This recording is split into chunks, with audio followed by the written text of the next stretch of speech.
जनाब असी जा रहे हैं साउथ अफ्रीका तो पाकिस्तान ते कतर साड़ी स्टे वे ते सारे भरावां अगे गुजारिश है कि कम से कम जिस तुसी टिकट बुकिंग करते हो तो यह जरूर देखा करो कि तुहाडा ट्रांजिट किन्ना है।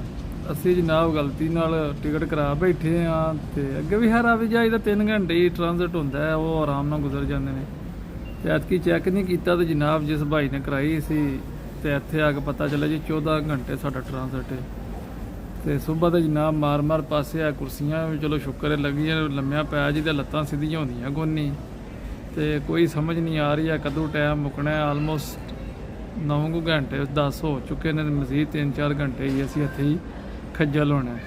तो कोशिश है किया करो कि अपना ट्रांजिट टाइम कन्फर्म कर लिया करो, क्योंकि जो एजेंट होंदे ने पैसे तुहाडे कोल दूसरे ही लैंदे ने ते कोई ट्रांजिट ज़्यादा वाली रख छड्डदे ने। समझो बाहर काम है कि इन्ना ट्रांजिट क्यों है, ना फूड है ते ना लंच जनाब पल्लों